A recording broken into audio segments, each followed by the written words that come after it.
pedacinho de paraíso abaixo da linha que divide o mundo. Líder absoluto em qualquer estatística de qualidade de vida do continente. A tradução perfeita de um lugar civilizado, cordial. Pode estar em um nome: Uruguai. Olhando Montevidéu, é difícil crer que algumas das mais sinistras páginas da América foram escritas ali. E que o país já liderou um outro ranking de triste recordação. Eu não quero identificar meu país com uma imensa câmara de torturas, como foi o Uruguai naqueles anos. Na verdade, a proporção de desaparecidos, por exemplo, na Argentina, foi muito maior do que no Uruguai. O roubo de bebês, de nenés, também foi muito maior na Argentina do que no Uruguai. E até os mortos que caíram fuzilados no Chile também foram bem mais do que no Uruguai. Mas o Uruguai foi o campeão sul-americano da tortura. Esse país chegou até a maior proporção, a proporção mais alta de torturados de toda a América do Sul. O golpe militar de 1973 abriu as portas para esses tempos de trevas. Mais uma vez, o regime militar brasileiro era cúmplice no assalto à normalidade constitucional de um vizinho e no banho de sangue. No diminuto e pacato país, com seus 3 milhões de habitantes, o terror se propagou como fogo. Yo creo que en Uruguay había un clima de terror, de miedo, que estaba centrado básicamente en todo lo que eran las actas institucionales, la persecución de empleados públicos, la destrucción de la educación. O sea, si era sospechado de tener algún tipo de vinculación con la izquierda, te echaban del trabajo, la gente tenía muchísimo miedo. Entonces, en realidad es un clima de terror.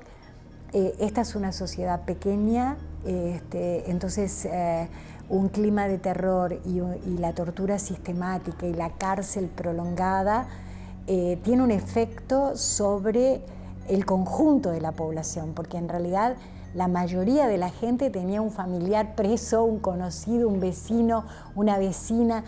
Entonces, todo eso operaba como un sistema de control y de poder.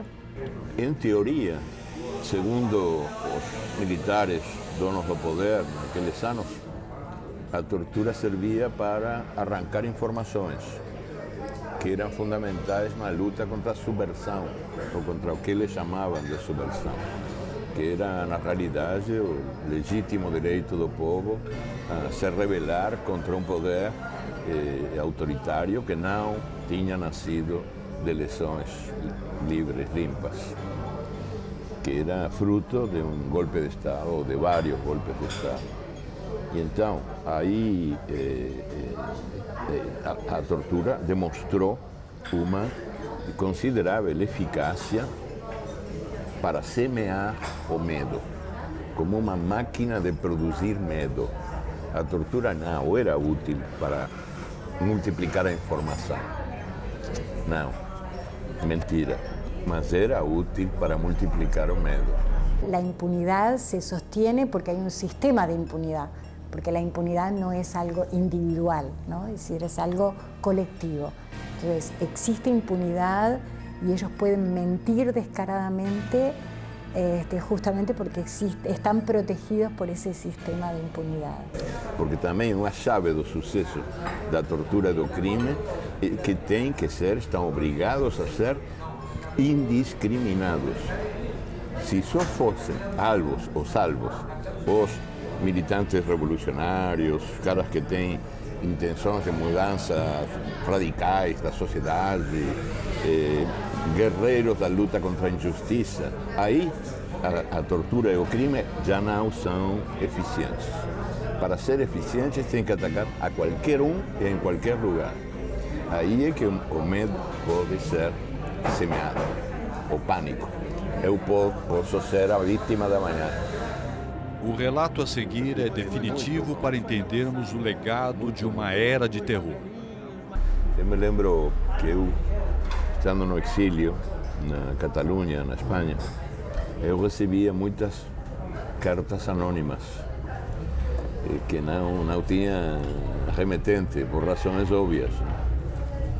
E uma das cartas que não esqueci jamais dizia: você não pode nem imaginar o que é o Uruguai de agora.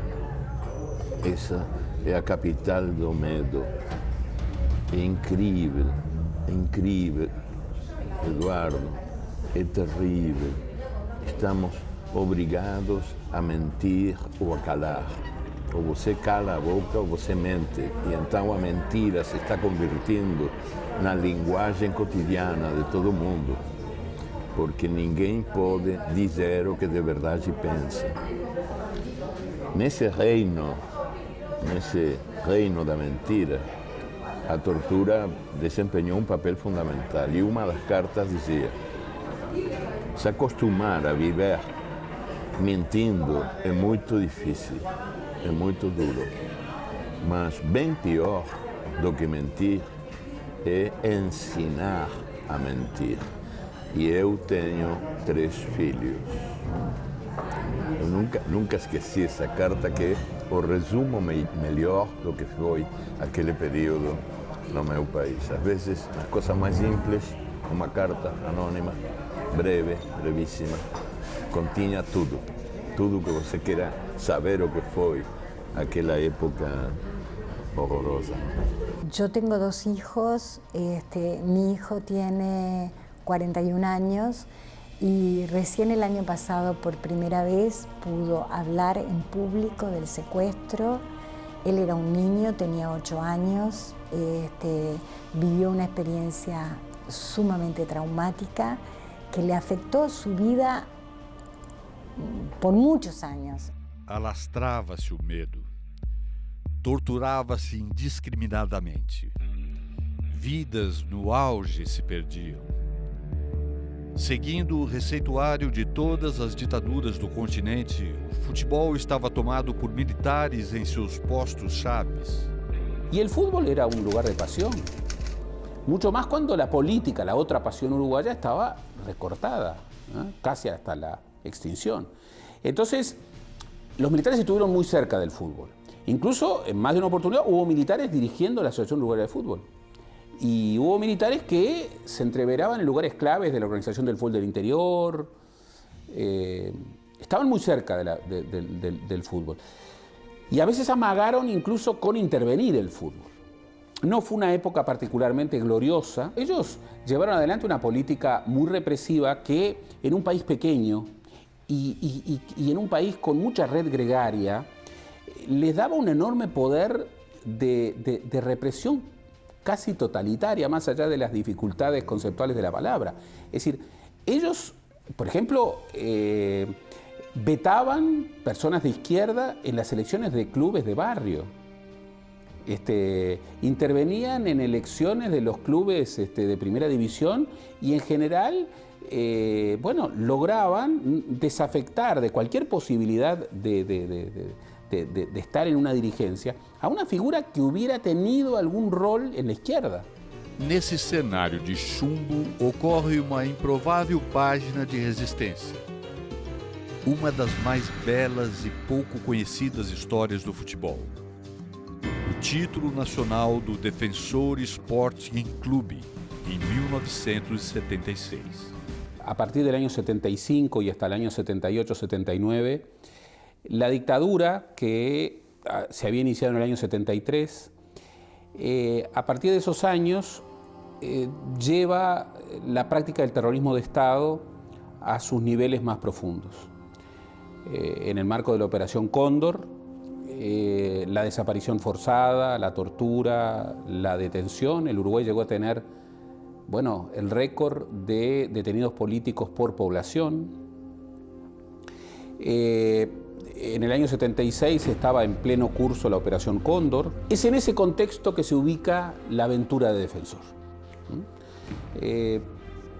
Yo jugaba en Defensor desde el año 73 Para mí esos años fueron realmente años terribles, coincidió con la dictadura, coincidió con la muerte de mis padres y coincidió con el exilio de mi hermano mayor, que además murió en el exilio.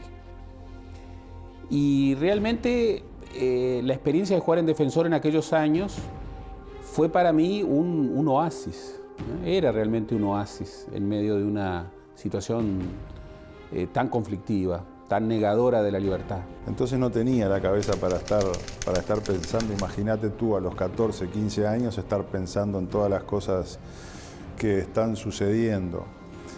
Pero del punto de vista deportivo para mí fue magnífico porque de muy jovencito yo ya estuve en los planteles principales de los equipos. Fíjate que yo empiezo ahí en Defensor, estoy en primera división. Y en el año 76 se dio una experiencia única.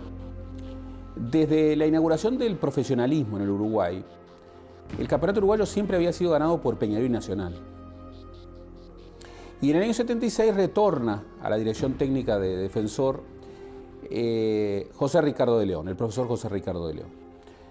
Un avanzado en materia táctica, un hombre de izquierda, un hombre con un dominio del manejo de los grupos humanos, una gran figura, que logró conformar en un club como Defensor un plantel, un colectivo con el objetivo que parecía quimérico de ganar por primera vez un equipo de los llamados chicos, ganar el campeonato uruguayo en ese contexto.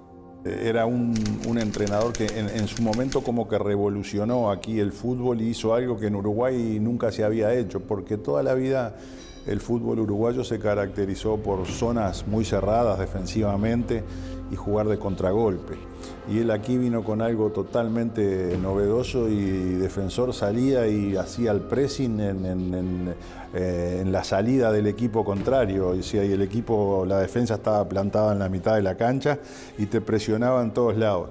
Lo que más costó fue que esa velocidad que se tenía para presionar y toda esa agresividad que se tenía a la hora de la marca, cuando recuperabas el balón, seguías jugando a la misma velocidad, en vez de ponerle la pausa, empezar a tocar, a buscar, si no salía la jugada por un lado, comenzar a girar la pelota, no, era todo al mismo ritmo y eso fue lo que llevó un tiempo de adaptación, pero sin duda que él revolucionó en ese momento el fútbol, ¿verdad? Fue una especie de, salvando las distancias, de lo que fue ahora el Barcelona, allá en España, ¿no? Y se da allí una aventura, yo la califico de aventura realmente extraordinaria, que yo pude vivir desde la integración al plantel, en donde Defensor poco a poco fue peleando el campeonato y en determinado momento, aquello que había sido un objetivo utópico comenzó a conformarse como realidad. Y allí el cruce entre política y fútbol jugaba. La política estaba absolutamente negada, los espacios políticos eran mínimos, había una privatización de lo político. Y en ese escenario, los vínculos tradicionales del fútbol y de la política en el Uruguay, jugaban su rol. De León era un hombre que había sido vetado como director técnico de la selección uruguaya por su condición de hombre de izquierda. Tenía a su hermano preso. Pero además en Defensor había otros jugadores que también eran de izquierda. Pedro Grafiña, por ejemplo, a quien la dictadura en el año 77 le sacaría, cuando Defensor tiene que viajar a Buenos Aires para jugar la Libertadores contra Boca y River, le sacó el pasaporte y le impidió viajar, porque tenía antecedentes como hombre de izquierda, como hombre del Partido Comunista. Y muchos jóvenes que por entonces jugábamos en Defensor, teníamos familiares. Un jugador de Defensor en un momento manda saludos a un hermano o a un cuñado que estaba preso, inmediatamente lo van a buscar al vestuario, lo llevan a hacer una especie de interrogatorio. Y recuerdo muy enfáticamente que el hecho que terminó de simbolizar ese vínculo entre fútbol y política en el peor momento de la dictadura, con un tercero que venía a cometer la rebeldía de triunfar sobre los poderosos, es que en el momento de dar la vuelta olímpica, y ustedes deben recordar que la vuelta olímpica es una invención uruguaya de las Olimpiadas del año 24, ya por decisión del plantel, la vuelta olímpica se hace al revés. Son hechos históricos, porque el día que cambia la historia, el equipo da la vuelta olímpica. Esa idea de dar la vuelta olímpica al revés, hacia la izquierda, decisión que ya había sido tomada por el plantel, era de alguna manera el símbolo de que la historia se podía cambiar. Y el símbolo de Defensor fue un símbolo que en aquella noche oscura de la dictadura, para muchos, foi também uma expressão de liberdade. Não bastasse a presença de um homem com ideias de esquerda no comando, a emblemática ideia do pequeno que desafia os poderosos formou a mística do Defensor naquele ano. Os jogos no acanhado estádio de Punta Carretas transformam-se em atos de resistência. E para pintar definitivamente o uniforme da oposição com o violeta do Defensor, a equipe conquista o até então impensável título. Las expresiones políticas, en general, pero particularmente las de izquierda, quedaban reducidas a expresiones muy privadas. Y entonces en el plantel, por ejemplo, yo recuerdo que a escondidas escuchábamos a Citarrosa, que las charlas técnicas de José Ricardo de León eran emblemas en donde no tenía por qué nombrar, pero allí habían ideas contrarias a las ideas que se estaban defendiendo por parte de la dictadura. Entonces eso llevó a que Defensor simbolizara en un momento muy represivo una contestación. Y eso generó que mucha gente encontrara en los partidos de Defensor, que siempre jugaba a estadio lleno en aquellos años, como un espacio de rebeldía. Y era como un pequeño foco de resistencia ser hincha de Defensor o hinchar por Defensor en ese campeonato. La enorme mayoría de la población, pero sobre todo la enorme mayoría de los militares, eran de Peñarol y de Nacional. Incluso habían estado muy firmes en el veto a José Ricardo de León, que era por lejos el mejor técnico uruguayo, para que de León dirigiera la selección uruguaya en el año 74, ya en plena dictadura.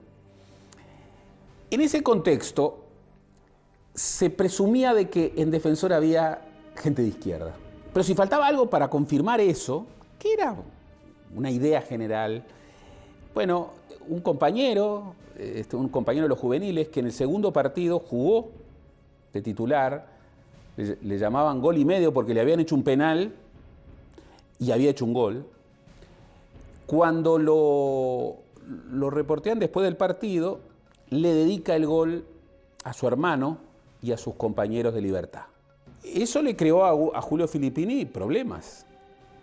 No fueron mayores, pero ratificó un poco esa idea. Por otra parte, la directiva de Defensor estaba comandada por los hermanos Francini, en particular por Julio César Francini, que era el presidente, el ingeniero, almirante Julio César Francini. Un hombre de ideas democráticas que en febrero del año 73, cuando tiene lugar el primer episodio de desacato del ejército, de las Fuerzas Armadas contra el poder civil, tuvo una actuación absolutamente constitucionalista, que incluso llegó a defender en el plano de las armas, junto con sus compañeros de la Armada. Yo recuerdo que de León insistía mucho en esas imágenes.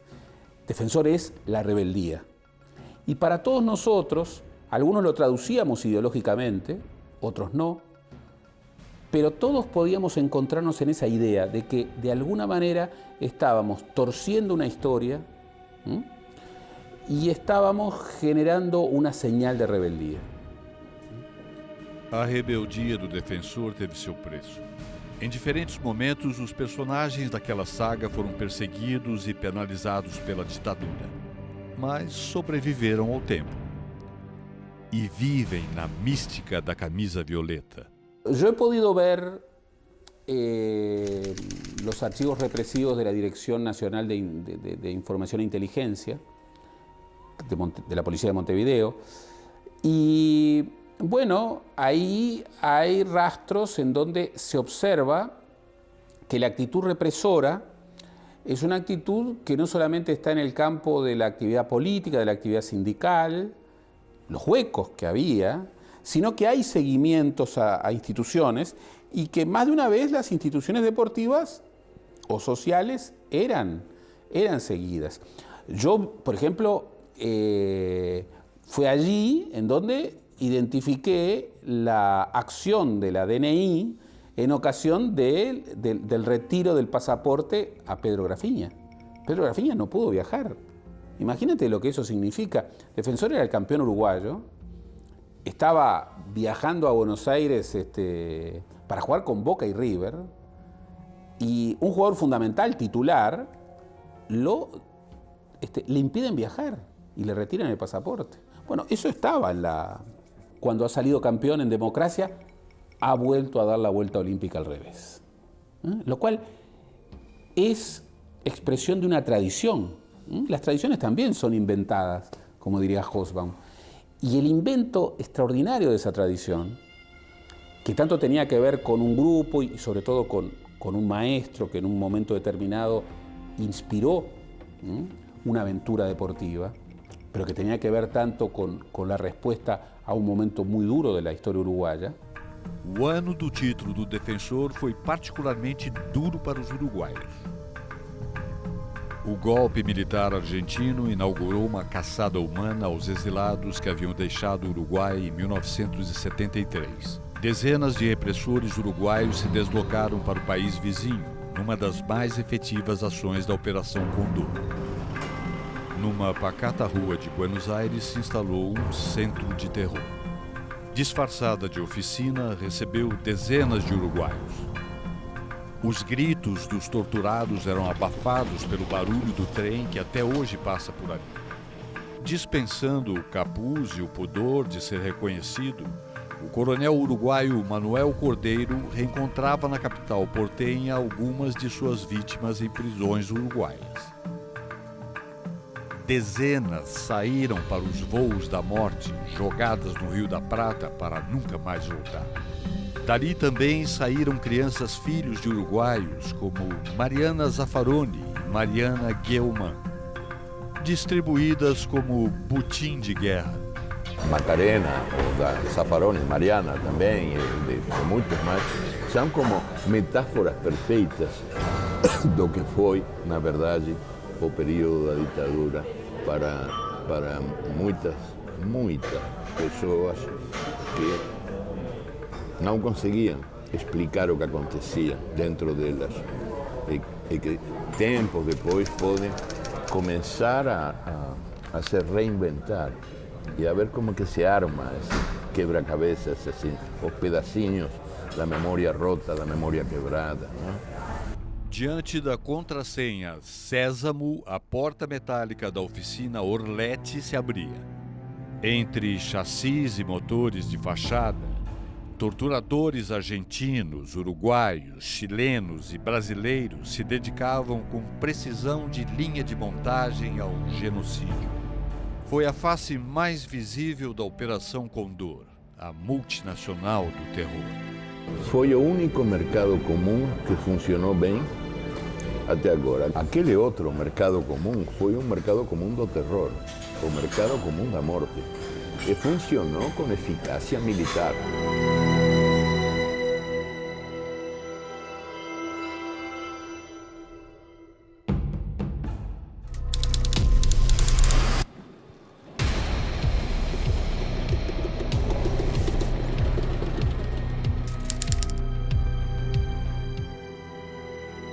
O terror seguia deixando marcas no Uruguai, que seguia recordista em tortura.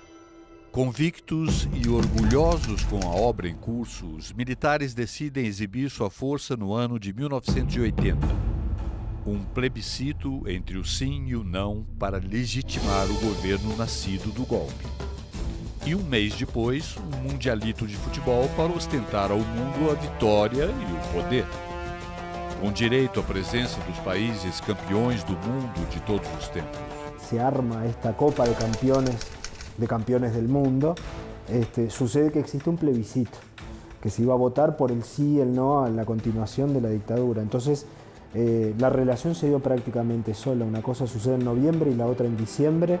Entonces, todo el esquema de reuniones, tanto organizativas para el Mundialito como para el plebiscito, se van dando paralelamente, hasta integradamente, los mismos personajes.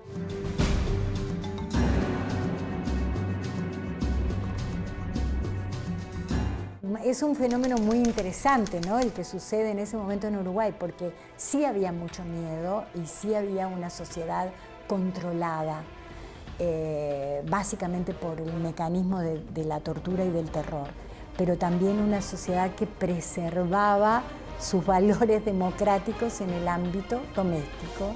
Y me parece, bueno, interesante, ¿no? Eso que pasó en el 80 fue un golpe que se le dio a la dictadura y que es la que propicia después, muy lentamente, el camino de apertura, ¿no? Ellos estaban absolutamente seguros que en el plebiscito de reforma constitucional de noviembre, la propuesta de la dictadura iba a triunfar.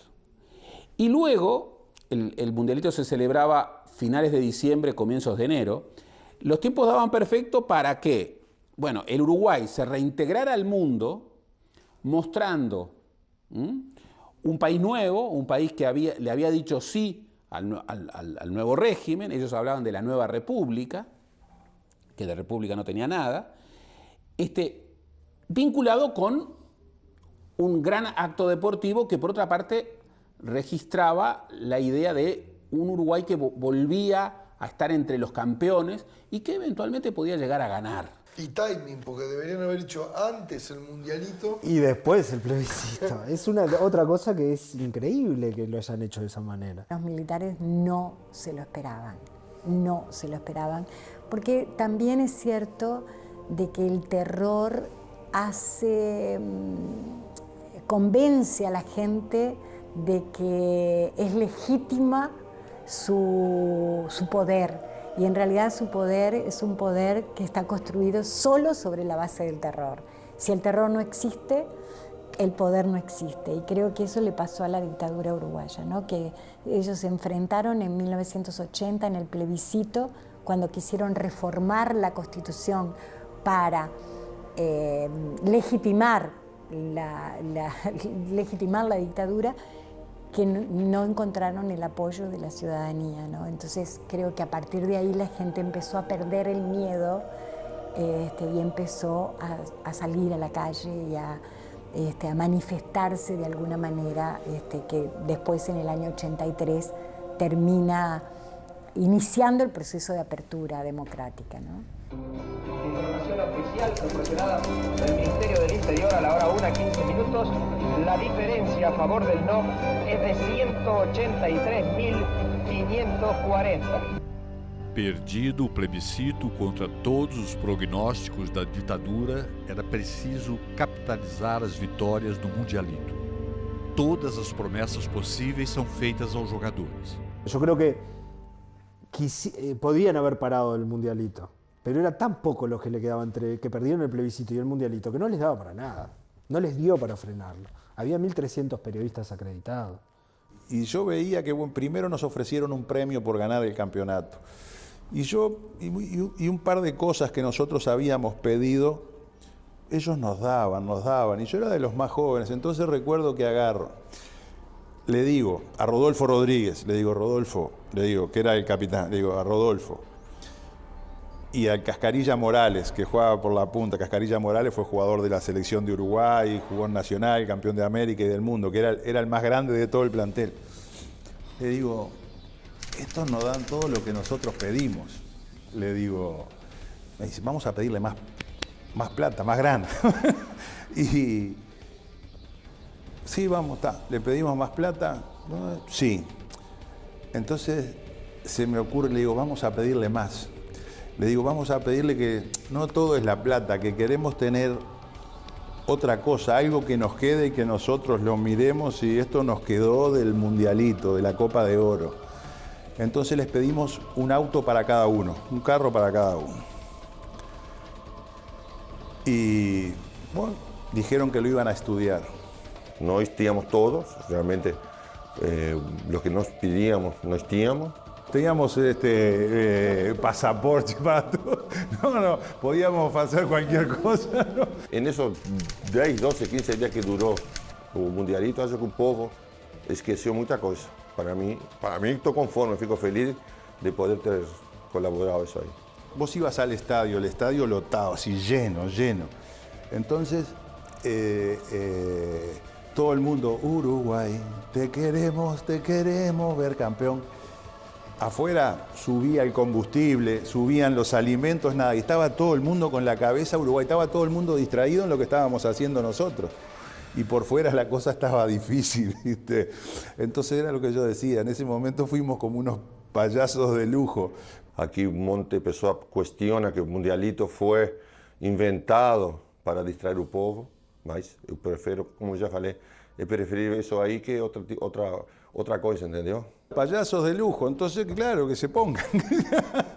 Eu discrepo com o Fernando, sou amigo dele, mas discrepo com isso aí, não? Porque eu, pessoalmente, Rodolfo, eu nunca me senti como payaso.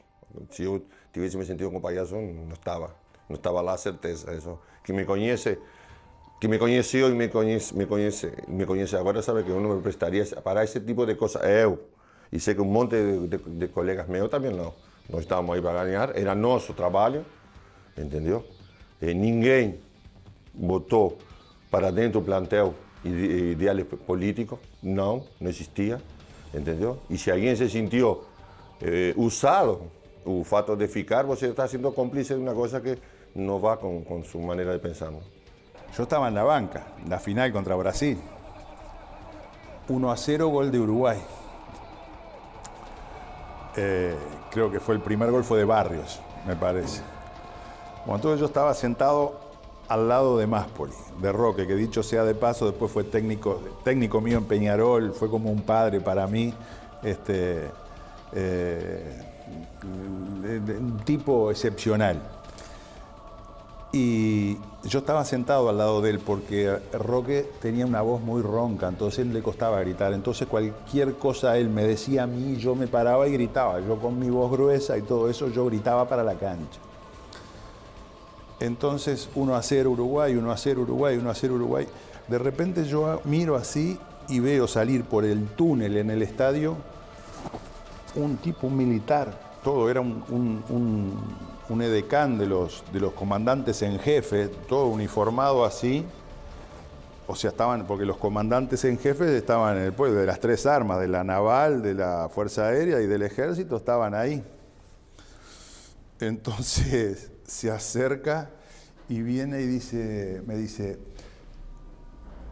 avisale a Máspoli, porque Máspoli estaba ahí. Y yo lo quedo mirando, y le hago así al tipo, me dice Alves, dice, avísele a Máspoli que mandan decir los comandantes que lo del auto está, que lo del auto, el premio del auto estaba para que nos avisara a todos. En eso, penal a favor de Brasil, gol de Sócrates. Entonces, no te puedo decir las cosas que le dijo Máspoli al tipo, digo, porque justo en el momento que nos viene a decir eso, penal a favor de Brasil. Fue una, como decimos acá, mufalleta, no me lembro como era la que si mala suerte, ¿viste? Bueno, después se dio, el partido terminó 2-1 y nosotros nos quedamos con un auto que, dicho sea de paso, el auto fue una libre importación que nos hicieron de Brasil. Pasaron muchas cosas después. Yo no sé si tú recordás, si tú te lembrás que De León se saca la camiseta celeste y queda con la de Gremio abajo. Entonces, ¿qué hiciste, Hugo? ¿Sabés cómo están? Le decían los muchachos. Entonces, para De León no hubo auto.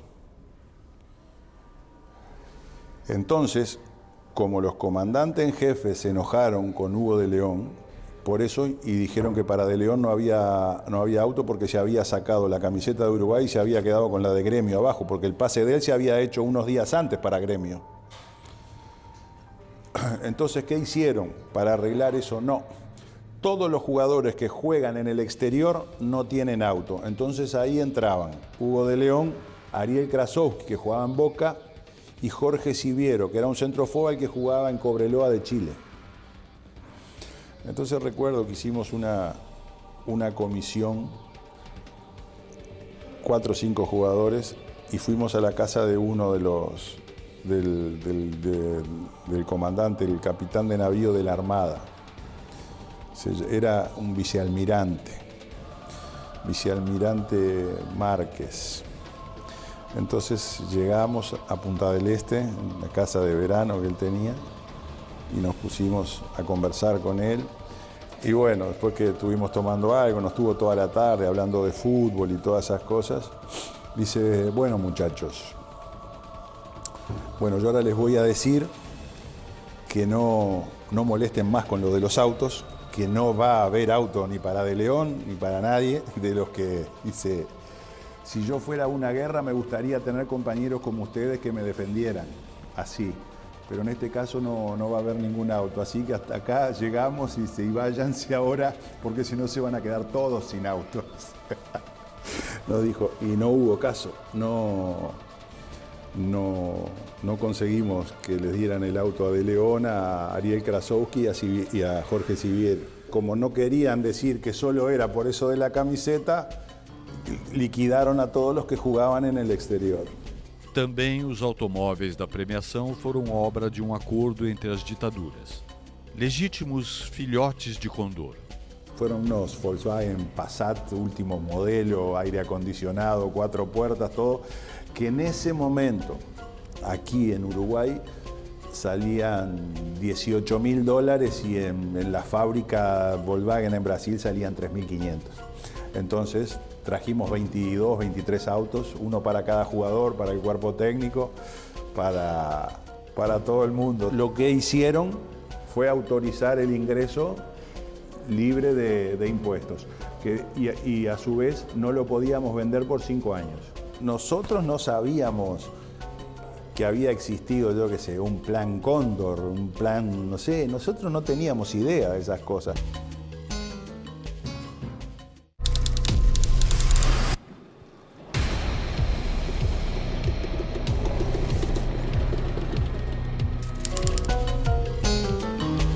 O tiro do plebiscito já havia saído pela culatra da ditadura. No Mundialito, mesmo com o Uruguai campeão, mais uma vez o tiro pega a direção errada. Se em 1976 o defensor era utilizado como metáfora de resistência para encontros e protestos contidos, em 1980 o estádio explode o grito reprimido durante 7 anos de terror. É uma arma de dois caras, de 2 fios, porque por um lado o futebol, sobretudo o futebol profissional, tem sido manipulado pelas ditaduras militares ou por regimes como, por exemplo, Mussolini, que utilizou as vitórias do futebol italiano em benefício do regime dele, mas também, às vezes, funcionam pelo avesso. E esse foi o caso do Mundialito. O Mundialito feito, organizado pela ditadura militar uruguaia para promover uma forma de publicidade das virtudes do regime militar no Uruguai.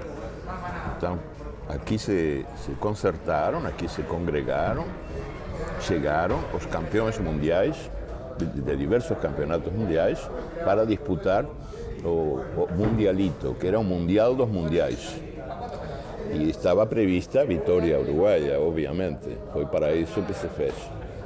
Mas, que surpresa, inesperada, no meio daquele reino do terror, do silêncio obrigatório, da mentira cotidiana, o Mundialito foi o espaço onde, por primeira vez, o povo uruguaio conseguiu reunir coragem para gritar como gritou na partida final: se va a acabar la dictadura militar. El Mundialito fue un gran éxito popular pero fue un fracaso político absoluto para el régimen. Primero porque, contra todos los pronósticos, y particularmente de sus pronósticos, el plebiscito confirmó el no a la dictadura. Fue una derrota extraordinaria, un hito nacional que reafirmaba en condiciones muy adversas la identidad democrática del pueblo uruguayo. O futebol nem sempre é o vilão do filme, não?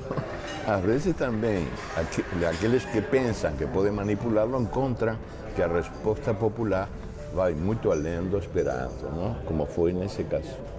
El mundialito que había sido, al que los militares se habían subido para mostrar al mundo, digamos, los éxitos del régimen, terminó siendo una instancia de confrontación.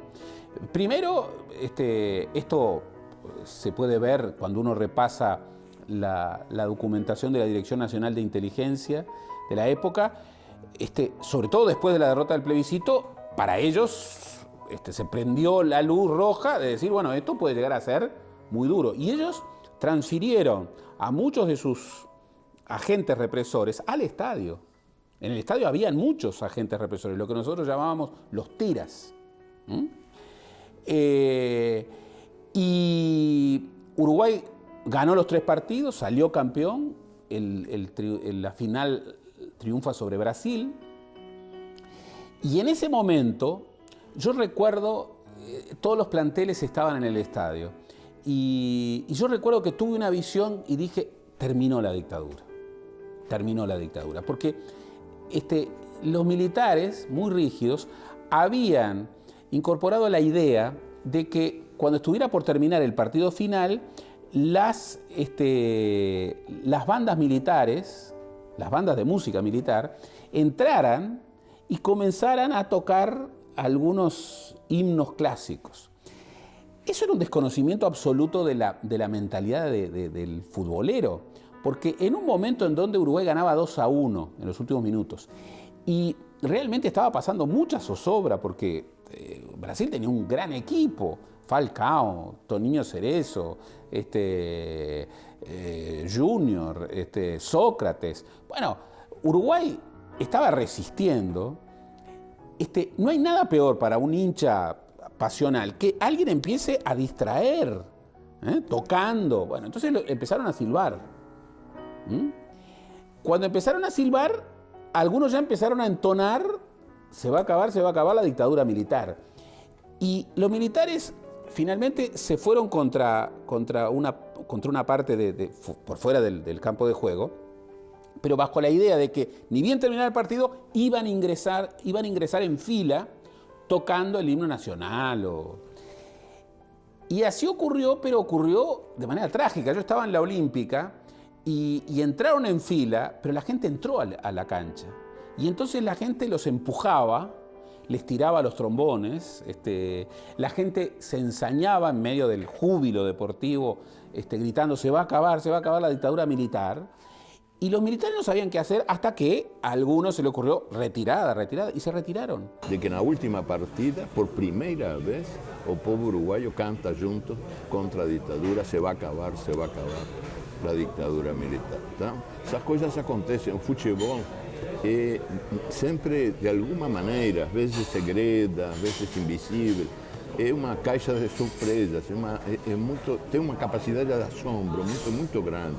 Esa imagen que todavía tengo tan vívida de la gente entrando en la cancha, desordenando las filas de las bandas, tirándole en muchos casos los instrumentos musicales, vivando desde la tribuna el se va a acabar la dictadura militar. Y los militares finalmente convocados a retiro, era la imagen de que el país ya comenzaba a ser otro y que después del no del 80 costaría todavía unos años, pero que la dictadura se iba. Lo que sí notábamos tremendamente era cuando se cantaba el himno. Hay una parte que dice, nuestro himno dice, tiranos temblad. Entonces esa parte era como que todo el estadio la gritaba, la cantaba con el doble de fuerza que lo que cantaba el resto del himno, ¿verdad? Que esas eran las cosas que que vos sentías que había un pueblo que estaba de pie, ¿viste? Que no quería. Y fíjate creo que ya habían infinidad de actos de resistencias pacíficos, como gritar en forma más contundente el Tiranos temblad del himno nacional, que como nadie podía decir nada porque era el himno nacional. Entonces, pero la gente gritaba cuando llegaba a esa parte. Y eso volvió a consolidarse esa noche. Cuando esa noche el pueblo jubiloso tomó Montevideo y tomó muchas ciudades del interior, el vínculo entre la política de oposición a la dictadura y la pasión, la emoción del fútbol volvieron a estar muy presentes. Y por supuesto, hubo detenidos. Y hubo muchos policías de inteligencia diseminados en el público, pero ya no podían controlar, particularmente no podían controlar una manifestación multitudinaria. A partir de entonces, los éxitos deportivos que vendrían en esos últimos 4 años de la dictadura, todos fueron instancias en donde la gente celebró el éxito deportivo, pero celebró también el fin de la dictadura. Hay muchas historias muy hermosas de la época del autoritarismo. Hay muchas historias y vidas hermosas que no se doblegaron, que cantaron el himno Tiranos temblad, que aprovecharon un partido de fútbol para decir se va a acabar la dictadura militar, o que iban a un tablado a aplaudir murgas, en el caso de Uruguay, que sutilmente hablaban de la resistencia. Entonces, bueno, eso es lo que hacen los pueblos, ¿no? El uruguayo tiene pocos motivos de pasión. La pasión no es un sentimiento muy generalizado en el Uruguay, para bien y para mal. El uruguayo es más racional que emocional. Pero hay 2 actividades en donde la pasión uruguaya se desata. Una es el fútbol y otra es la política. Y al final de la dictadura, por muchas razones muy obvias, esas 2 pasiones convergieron. El que dice que entre fútbol y política en el Mundialito no hubo nada, o no sabe nada, o sabe mucho, y no lo dice. Por supuesto que hubo, y por supuesto de que la dictadura tuvo en el Mundialito un nuevo tiro por la culata en un momento crucial. Que é muito difícil essa tarefa assim da recuperação da memória dos anos de chumbo, anos de terror, anos de medo, de muito medo, que depois cobraram preço altíssimo de silêncio. E esse silêncio é, a sua vez, o preço da impunidade do poder, que calando consegue repetir a história. Porque se você não aprende do que aconteceu, vai estar condenado a repeti-lo. E aí está o problema do medo, como os donos do poder militar naqueles anos conseguiram, isso tem que ser reconhecido, conseguiram impor uma cultura do medo. A ideia de que a denúncia do que acontecia ou a memória do que aconteceu é uma invitação para retornar ao passado, para que o passado volte. Que só calando se evita esse retorno aos tempos duros, aos tempos ruins, a essa longa noite dos nossos países. Quando isso é uma infame mentira, porque na verdade é só encarando as coisas como foram e recuperando a memória que você pode evitar a repetição da história. Quer dizer, a impunidade estimula o delinquente, seja um delinquente militar, seja civil, seja individual, seja coletivo. A impunidade é o motor, é o estímulo maior para a repetición dos crímenes. El autoritarismo tiene muchas caras y esas caras afectaron a toda la población. Entonces, Creo que la memoria es un derecho, para empezar. Es un derecho de cada persona a decir lo que vive, lo que vivió, y por lo tanto a estar en una sociedad donde no hayan unos que tienen más derechos que otros. Y por lo tanto, si los militares cometieron actos criminales, tienen que ser juzgados. E é assim de simples, nada mais. Eu acho que a recuperação da memória é um passo imprescindível para ajudar a mudança da realidade. Porque só se lembrando é que seremos capazes, nós lembrando do que aconteceu, é que seremos capazes de evitar que aconteça novamente. O nascimento de uma nova realidade implica um reconhecimento da realidade que foi. Senão, vamos estar condenados à repetição da história.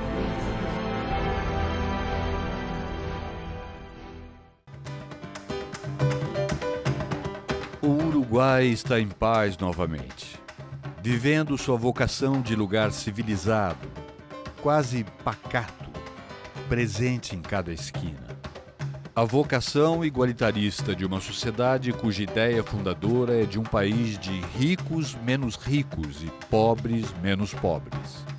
O presente de paz, a retomada de uma vocação, é um trabalho diário de cuidar da memória, das memórias do chumbo, para que nunca mais o curso natural de uma nação nascida para a democracia em plenitude se perca.